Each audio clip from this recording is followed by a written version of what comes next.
cyangwa se ubutumwa benshi bantumye bavuga bati kubw'ikiganiro Karosi mu gitondo yakoze. Nakoze ikiganiro mvuga ku muryango wa Vitali, yani afite ikintu bita ihungabana ryo mu mutima. Ibyo yari yiteze mu rugo kwa Vitali ntabwo ari byo yabonye, kandi koko pe nukuri yarababaye. Vitali yababaje umwana w'umukobwa. Vitali twagiye uyu munsi maze gushaka, ntabwo nishyira hejuru ngo birenge Korodine. N'igihe namucumuyeho ndapfukama nkamusaba imbabazi, nubwo namupfukamira ariko byanze bikunze ndamubwira nti sheri mbabarira, I am sorry. Rero Vitali, niba warakunze umugore wawe Diane, ntabwo bikwiriye yuko yajya mu mpinga z'imisozi akajya kurira cyangwa se gutaka, ahubwo birakwiriye yuko Diane wamubera inkoramutima nk'uko wamusezeranije. Wavuze amagambo meza cyane cyane usezerana nawe, uravuga ngo kure y'umubabaro, kure y'agahinda, kure y'ibyago, kure yo kumuta, ngo ntuzamubabaza. Ariko uyu munsi uyu Diane wabwiraga yuko utazababaza, ari kubabara, ari kurira, ari kuhangayika. Umwana w'umukobwa yarwaye ikintu bitatoroma, biri kugaragara, afite ikibazo, afite agahinda. Ugikeneye umugabo, cyambere Diane ntabwo yaje kurya, yaje kubaka urugo. Diane yaje gushaka umuryango.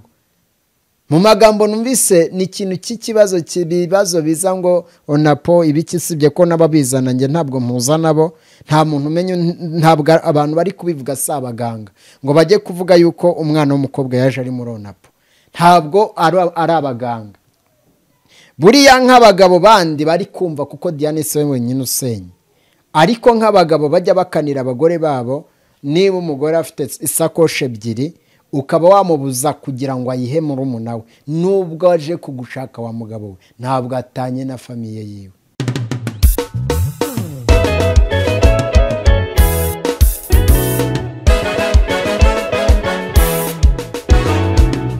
Nongeye kugusuza mu izina rya Yesu Kristo, izina rikomeye, izina twereyemwo agakiza, kandi iri zina ni izina ryiza cyane.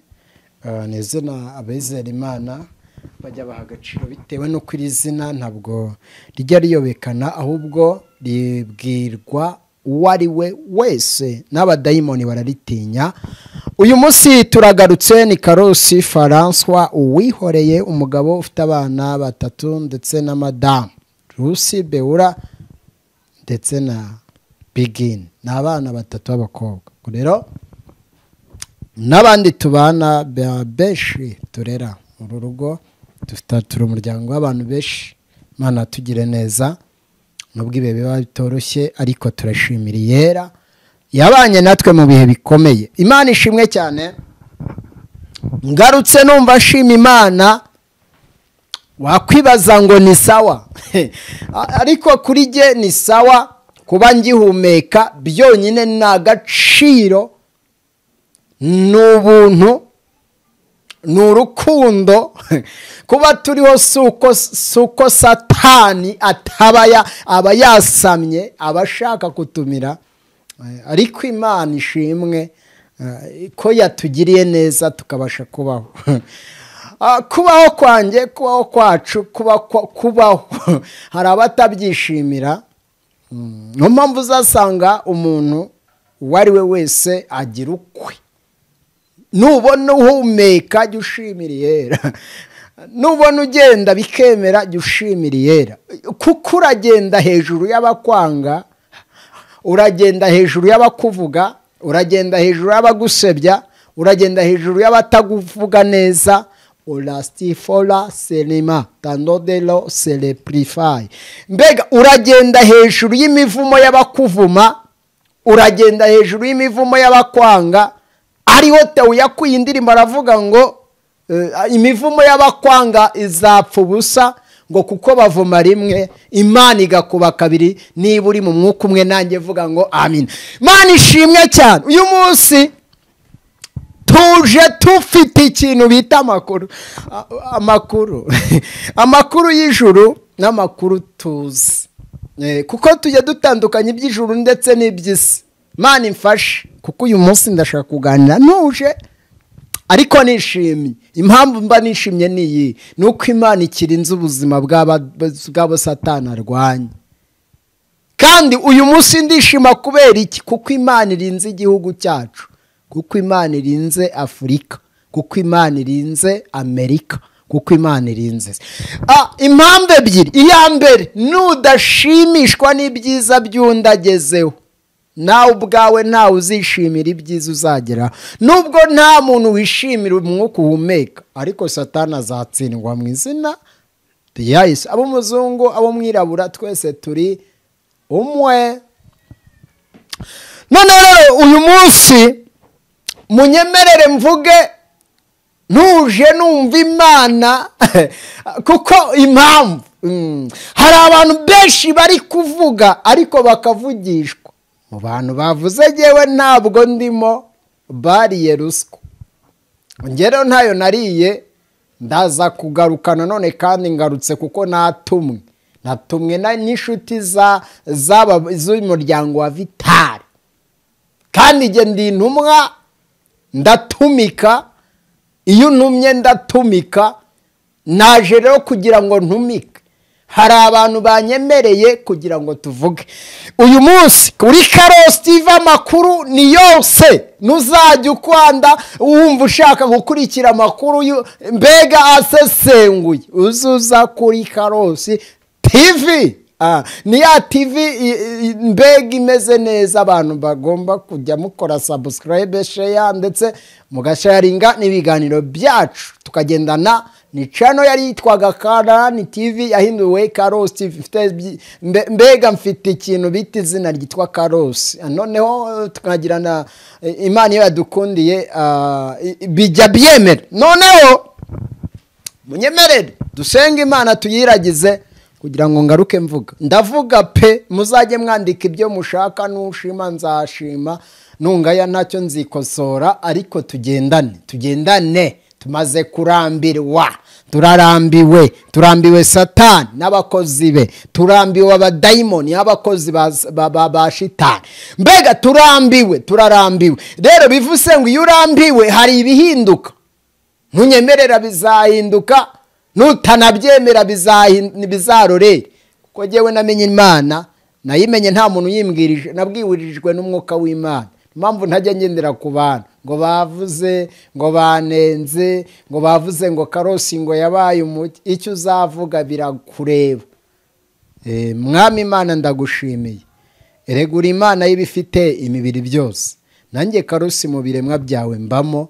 Uyu munsi ngarutse kugira ngo twongere tuganire, udufashe akanwa kacu kavuga ibyiza, uturinde amagambo y'amanjwe, utugendanira mu mutima, ubugingo bwacu bwezwe, kugira ngo ibyo tugiye kuvuga buyoborwe n'umwuka wera. Ndirukana Satani mu izina rya Yesu. Nanjye unshoboze, umuhagarareho, Diane umuhagarareho, Vitali umuhagarareho, abantu bose b'ubwoko bwawe bahagarareho, kugira ngo tuze kuganira, udufashe me byose, kuko uri byose icyo ushima ugikore, bisabye mu izina rya Yesu Kristo, amen.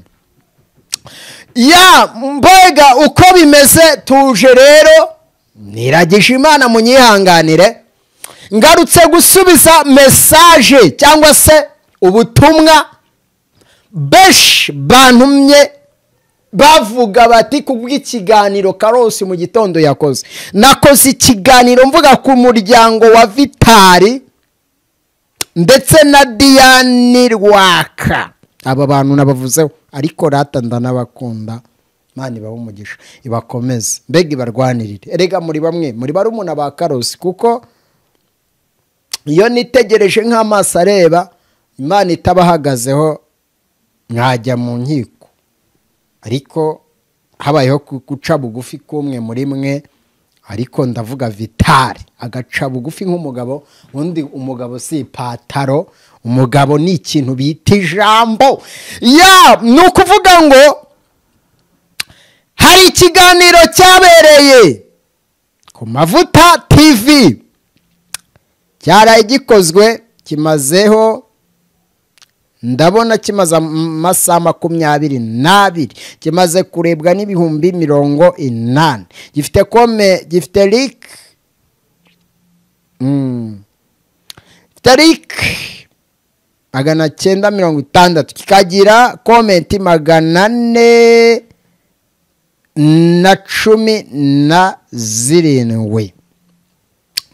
Noneho ndagira ngo tuvuge ngo abantu bose nazisomye sanga abantu bose barihanganisha uwo bita Diane, uno mwana w'umukobwa wahuye n'uruva gusenya ashaka umugabo, ariko uno mugabo utaramuhaye ke nk'iyo yarakeneye. Ntabwo yigeze amuha ke yarakeneye. Umwana w'umukobwa yari yemeye Vitali nk'umugabo bagiye kubana mu buzima bwabo bwose, yari yamwihebeye rwose pe, yari yamwihebeye. Cyagaragaje ko uno mwana w'umukobwa yari yamwihebeye nuko yamwemeye.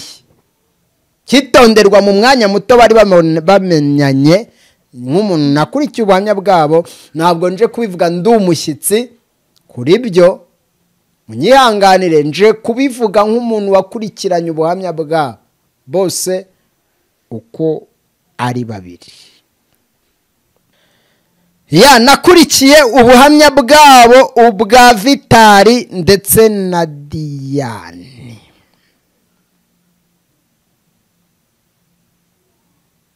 Ntabwo Diane yigeze ahemukira Vitali, bye nk'umuntu ufite amaso areba. Niba yaranamuhemukiye, ubundi umugabo niwe mutwe w'urugo.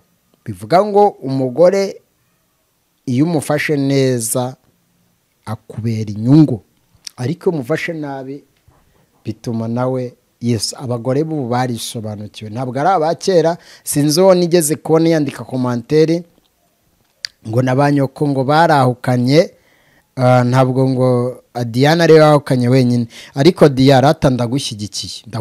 Impamvu nshyigikiye Diane mu magambo koko ari kuvuga y'umubabaro n'agahinda, n'ukuri arababaye, afite agahinda, akeneye abantu babasha kumukasoringa kugira ngo abashe kuba yakwiyakira. Ari mu gahinda gakomeye. Ukurikiranye Diane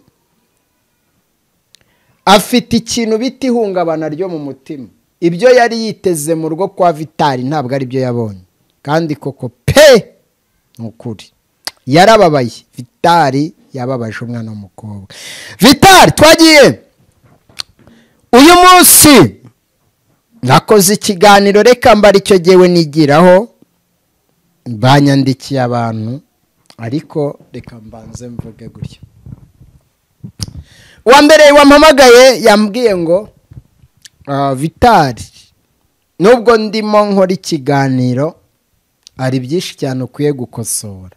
Cyambere, umugabo yitwa umugabo kuko yagiye gusura umugore we. Niba warafashe iya mbere ukajya gutereta Diane, ntabwo Diane ari we waguterese. Bivuze ngo niba Diane atari we waguterese, ugomba no gufata iya mbere ugacecekesha amagambo yacu y'abantu turi kuvuga. Kagenda mu rugo kwa Rwaka, cyangwa se ukajya kugira ngo usabe imbabazi famiye y'umukobwa, kuko natwe twese turwarashatse. Nge mfite imyaka 8 ndongoye yanga ashatse.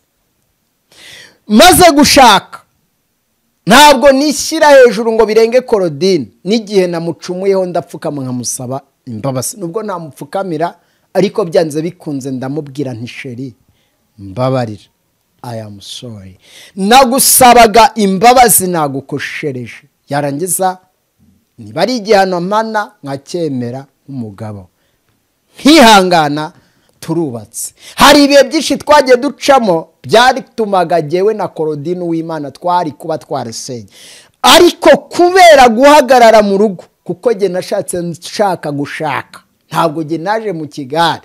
Vuga ngo maze gushaka rero, nubwo hazi bikomeye bimeze gute, nge ndakomeye.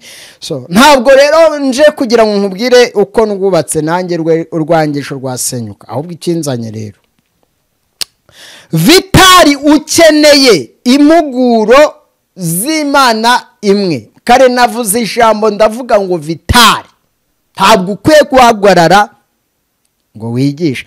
Nta madayimoni yanteye kugira ngo nkubwire aya magambo, ahubwo wowe ubwawe ntacyo ufite cyo kubwira abantu. Ndasubiramo iri jambo, si uko udafite ijambo ry'Imana uri n'umuvugabutumwa mwiza utanyumva nabi, ahubwo igihe urimo ni igihe cyo guceceka ugasenga Imana ukayisaba kugira ngo ikugire inama.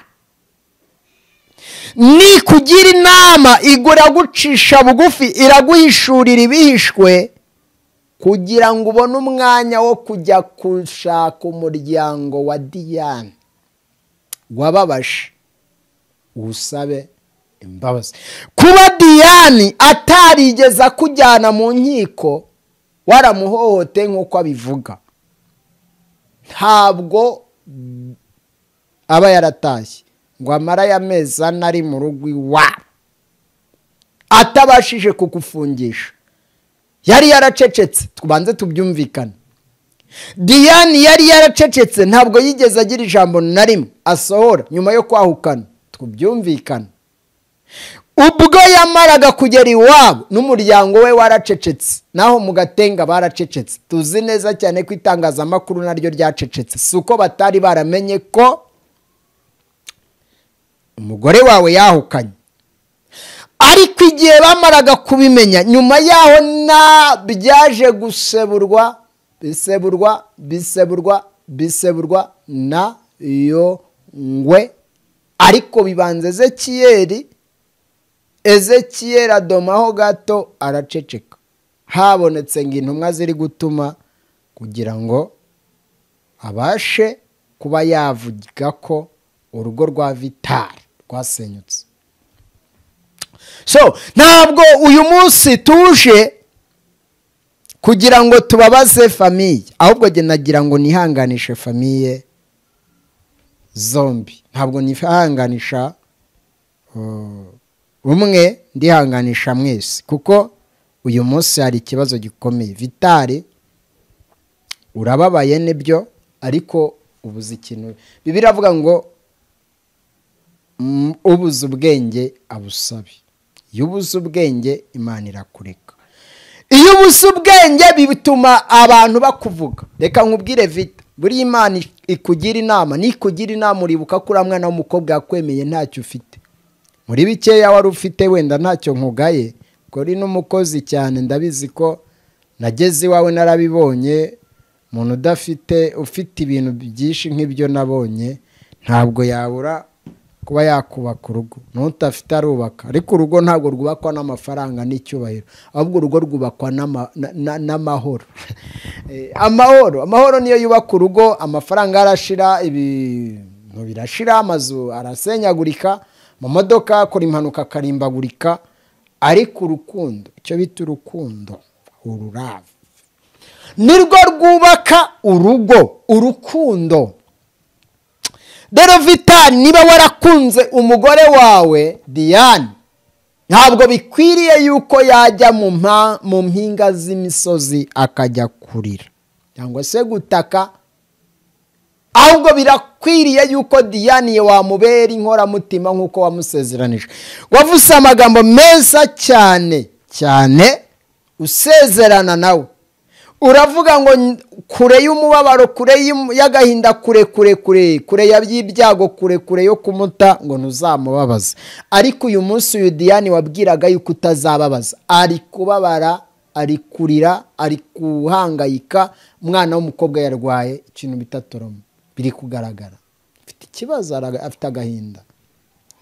Rero niba jyewe nje nk'umuntu uzi, turaziranye, nubwo atari cyane, njye ntabwo tuziranye birenze, tuziranye nkoresha wenda mu biganiro bitandukanye, ariko nkuziho ikintu cy'agakiza kagaragara inyuma, kuko mu mutima wamenywa n'Imana ni nk'uko nanjye utamenya. So Imana ishaka kugira ngo, yaravuze ngo tera intambwe imwe ntere 99 ngusanga. Burya Imana utera intambwe imwe igatera 99 iza kugusanga. Ndagira ngo nkubwire ngo iyo dusomye imigani ibice 18 ku murongo wa 24 avuze ngo inshuti nyinshi zisenya urugo, ariko haba inshuti iramba ku muntu imurutira umuvandimwe. Vitali, iri jambo ndari gutuye kubera yuko inshuti nyinshi zishobora kugusenyera, zishobora kutakwemerera kujya gusaba imbabazi umugore wawe, kandi umugore wawe nirwo rubavu rwawe, nirugucika rero ufite ikibazo. Haracyari ibyiringiro ko Diane yakwemera ugiye kumucyura ugasaba imbabazi famiye. Undi umugabo ni ikintu bita guca bugufi, kuba umugabo ni icyubahiro, kuba umugabo ni ububasha, kuba umugabo ni ikintu cyiza uwo ari we wese agomba gutega amatwi. Diane yarababaye agera ku rugero bw'iwabura n'umu. Nawe ibaze ari wowe ube Diane nk'uko nabyumvise abivuga, ube Diane, noneho Diane abe wowe Vitali. Noneho niba Diane niba Vitali yakubabaje ari we Diane, wowe utaye saa 8 z'ijoro, ngaho mbwira we ataye saa 8 z'ijoro uri we umukobwa umaze wenda utusutu duke ugikeneye umugabo. Cyambere Diane ntabwo yaje kurya, yaje kubaka urugo. Diane yaje gushaka umuryango. Mu magambo numvise ni ikintu cy'ikibazo kibibazo biza ngo onapo ibikisibye ko nababizana nge ntabwo mpuza nabo, nta muntu umenye, ntabwo abantu bari kubivuga sabaganga ngo bajye kuvuga yuko umwana w'umukobwa yaje ari muri onapo. Ntabwo ari abaganga. Kuba umuntu atari umuganga nta nubwo ashobora kumenya igihe umuntu yagiriye muri onapo. N'abantu babishinga hagati sinzi ikibazo mufite, muve ku giti dore Imana, mukorera Imana, nutayikora kore Satani, ariko mureke gusebanya. Hari ikintu bita isebanya buhanga. Nukuvuga ngo Diane yajeje kubaka, kandi ntabwo yajeje kurya kuko ni wabo aho yaturutse bararyaga, ahubwo Diane yajeje gushaka umugabo ari we Vitali. Vitali, ntabwo byari kwiriye ko umwana w'umukobwa cyangwa se umugore wawe mwasezeranye mu mategeko, mugasezerana imbere y'Imana, mugahamya mu bantu bose ko agiye kukubera umugore nawe ukamubera umugabo. Ntabwo byari bikwiriye yuko musubira inyuma ngo mujye guhagarana no mu rukiko musabana gatanya nk'abantu baraye mu buriri bumwe. Ariko nanjye icyo ngaya ni ukubera namukene ari umukene ajya gutaha urugo. Nawe Vita, baba Diane, ube Diane. Noneho Vita wowe ubwawe wabaye Diane wenda Diane agataha mu rugo rudafite amarido. Tubizi neza cyane ko abana cyangwa se abagore bakunda urugo. Abagore bakunda urugo rwabo, no mpamvu abarengera. Burya Diane aragukunda, impamvu agukunda nuko atigeze aguteza abantu. Iyo aba ari uguteza abantu, urya munsi avuga wamukubise. Iyo bamubajije aravuga ngo harya yigeze agukubita, ngo nibuka inshuro 2. Ati hari n'izindi ariko 2 zo nizo nibuka. Buriya mu kintu afite ikintu bita agahinda n'igikomere kimukomereye cyane. Iki gikomere yagitewe nawe, agiterwa nuko wowe ubwawe utigeze ugira kumufata neza. Yageze ubwo aravuga ngo iyaba atuko wamubona kuri kamera ntabwo ariko wamubona inyuma cyangwa se mu rugo. Birasobanura ngo twese turubatse abenshi. Ese buri ubwenge ni iki? Ubwenge bw'Imana Imana iduha bisaba kugendesha umugore neza. Iyo wabonye pare mwiza araguhugura, cyangwa se nubwo utabona pare, muri abubatsi b'ingo ugira umuntu wagushyingiye nka mama wawe akakugira inama y'icyo gukora. Kandi nzi neza cyane ko buriya iyo umaze kumenya urugo urukoramo nk'umugabo. Mugabo burya si ipataro, umugabo ni ibitekerezo. Ibitekerezo bishobora kugusenyera n'umugore wawe, ntabwo ibi bitekerezo ari byo. iyo dusomye imigani 19:14 avuga ngo urugo n'amatungo umuntu abihabwa n'ababyeyi be, ariko umugore witonda amuhabwa n'Uwiteka. Uriya mugore wawe nkeka no mu buryo bugaragarana umwana wamenekeshejwe n'agakiza. Nge nuko mbivuga kuko maze iminsi mukurikira, amaze gusohora ibiganiro bigera muri 2, ariko narabikurikiye, mwarabibonye ko narabikurikiye na n'ubu nicyo yasohoye ndacyagikurikira. Mu buryo ikikwereka ko umuntu yitonda nuko atigeze yiyambika nkuko abandi bambara, uko bamusuye agatambaro n'umwenda umwambitse, ari indaya. Diana aba yarahise agenda kubera nihamuka n'iki agahita anashyiraho ibindi, ariko yagumye mu muco we kandi aravuga, urabona ko aravuga adategwa, aravuga nko nabanje kubyita iki, ariko uyu munsi aravuga nk'umuntu uri seriye y'ibyo avuga, nta buryarya. Aravuga ibintu ukabona nta buryarya, ari gushyira mu byo avuga. Bamwe nyine ukibitangira ubona ari ibintu bibabaje, ariko biragoye cyane ko Bibiliya yavuze ngo inshuti nyinshi zisenya ingo, ariko aba inshuti mwiramba ku muntu mwikurutira umuvandimwe wakure. Uzi iyo nshuti ni Diana urimo gucika, ni Diana uzahozwa amarira n'undi muntu kandi wari ugakwiye we ubwawe kwihoreza amarira umukunzi wawe. Wari ukwiriye kuhoza amarira Diana ni umugore wawe wasezeranye nawe, utari ukwiye kwakwa. Bamwe batangiye kuvuga ngo nta gakino muri gukina, ariko nta gakino kari muri ibi bintu. Ibintu ni seriye, ibintu ni seriye.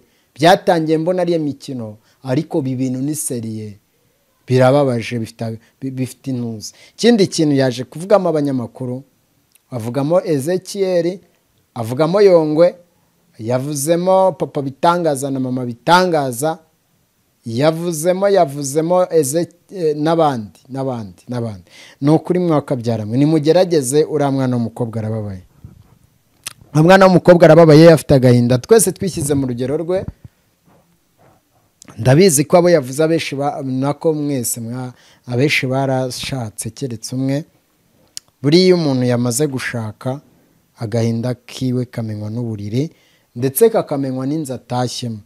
Rero nk'umugore cyangwa se umwana w'umukobwa wari utashye urugo, utarigeze ubona nyirasenge w'umugabo, utarigeze ubona famiye y'umugabo iza wenda kumutinyisha, urumva ko ari ikibazo. Ikindi kintu cyambabaje, buriya nk'abagabo bandi bari kumva kuko Diane se wenyine usenya, ariko nk'abagabo bajya bakanira abagore babo, niba umugore afite isakoshi 2 ukaba wamubuza kugira ngo ayihe murumuna we, nubwo aje kugushaka wa mugabo we, ntabwo atanye na famiye yiwe. Wowe wakubonye ejo, ntabwo wowe ubwawe wari ufite kumukutanya na famiye yiwe. Numutanya na famiye yiwe sarasigarana nande ko wa mugabo we. Urabona numara kumutanya na famiye yiwe, wowe ni wowe azasigarana. Urumva ari wowe ashaka gusigarana, urumva ari wowe mugabo niba agize wenda se ko hari imyenda kenshi bakunda kuzana, akaba yaraje gushaka wenda yaguze ibyo bitenge, yaguze ibiki, nagira murumuna wiwe akaba yamukuburira ijipo yari afite, bibi ntambara kuko akuburiye murumuna we. None se ko ariyo nyungu ubwo yaragize murumuna we, kugira ngo basi abashe kubana murumuna we yakwambara kuko mukuru we yashatse. Iki kibazo umwana w'umukobwa arababaye cyane, afite agahinda, waramukomerekeje. Imana ikubabarire nawe kandi musabe imbabazi, kuko ndiwe namwandikira ka message keza nkamutereta bundi bushya. Ibuka urukundo. Imigani 24:3 aravuze ngo ubwenge nibwo bwubaka urugo kandi rukomezwa no kujijuka. Ni ukuvuga ngo ubwenge nibwo bwubaka urugo. Vitali hakenewe ubwenge kugira ngo wongere wubake urugo na Diane, kuko bitabaye ibyo aragucika kandi n'abantu barakuvaho. Narabibonye abantu nibakuvaho, nshuti zimaze kuguta, umwana w'umukobwa aragenda wenda yibonere cyangwa ariko gushaka byo biba bigoye umaze gutandukana n'umugabo byo ni ikintu gikomeye n'ubwo waba ufite undi hirya aha ngaha buryo ugeze mu kibazo inshuti nyinshi zibanza kukwanima ariko nyuma zikagusiga. Umuntu wese waba watangiye iki kiganiro avuga ibyawe abisohora hanze bitangira nabigera hagati azagutamo. Niyo mpamvu njye navugiraga umuryango cyangwa se mvugira umwana w'umukobwa kugira ngo uno mwana Imana yongere imwubakire. Kuko bibaye ibingibi ikindi nanone akabishingana kongera gukubita umwana w'umukobwa kirazira. Nta murokore warwanye niba aje ari wenda birashoboka Satani n'umugome igihe watewe cyangwa warozwe, ariko birakwiriye yuko Diane yongera kubona urukundo nk'urwo wamusabye. Wowe ubwawe wamusabye ngo mukundane, umusaba yuko yakubera umugore nawe ukamubera umugabo. Sinzi rero ikintu waba uri cyo kugira ngo Diane agumize ababazwe bigeze hano. Ni ukuri birababaje. Dusome Imigani ibice 21 ku murongo wa 4 bavuze ngo urugo rw'abanyabyaha kakanu ragasomye ruzabahitana kuko banga gukora ibitunganye. Ndagira ngo mvuge ngo urugo twavuze ngo nirwo ubwenge nibwo bwubaka urugo. Nagira ngo mbwire Vitali rero ubaka urugo rwawe, sanga umugore wawe mwungu ubumwe muganire mujye mu bintu byo gushaka umwihaneho mwaturire mwihanane.